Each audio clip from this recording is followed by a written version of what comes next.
Эрчим хүчний салбарынхан 10 дугаар сараас хойш цалингаа 30 болон түүнээс дээш хувиар нэмэгдүүлэх мөн нийгмийн баталгаагаа хангуулах асуудлаар 4 удаа уулзалт хийсэн ч үр дүнд хүрээгүй байна.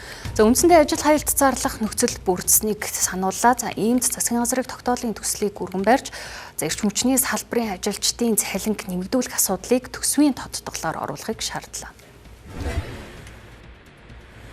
Хөдөлгөөний осол гарахгүй гэх нөхцөл алга байна. Хүний амнаас эрсдэхгүй гэх нөхцөл алга байна.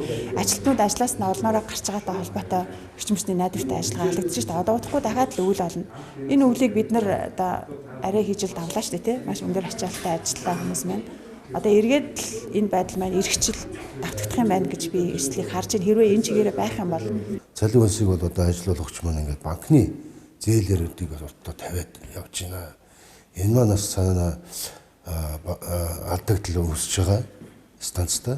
Энэ алдагдал үүсээд байна гэдэг маань бас тонголынхоо их урсгал засварын ажлуудыг хийхэд маш төвөгцсөн. Яам бол одоо үн тариф нэмэгдсэнгүй. Үн тарифын нэмэгдэлтэй холбоотойгоор бид цалин хөлсийг нэмэх боломжгүй байна гэсэн байр сууриа удаа дараа илэрхийлсэн. Ингээд одоо нэгэнт хэрвээ тохиролцоонд хүрч чадаагүй бол хөдөлмөрийн тухай хуулийн 25-ийн 1-ийн 4 зааснаар одоо бид нар одоо ажил хаялт хүрэх энэ нөхцөл бол бүрдчихэж байгаа энэ эрчим хүчний салбарт. Тэгэхээр одоо яг шинээр томилогдож байгаа одоо эрчим хүчний сайд маань таны одоо хамгийн түрүүнд анхаарал хандуулах, хамгийн том одоо сорилт бас даван туулах хэвээр одоо шийдэл нь юу хүлээж байна вэ гэхээр яг энэ салбарын ажилтан албаагчдын цалин үсгийг нэмэгдүүлэх тэр санхүүгийн их усрыг хэрхэн яаж бүрдүүлэх вэ гэдэг дээр одоо салбарын сайдын ур ухаан одоо мэдлэг ур чадвар зайлшгүй шаардлага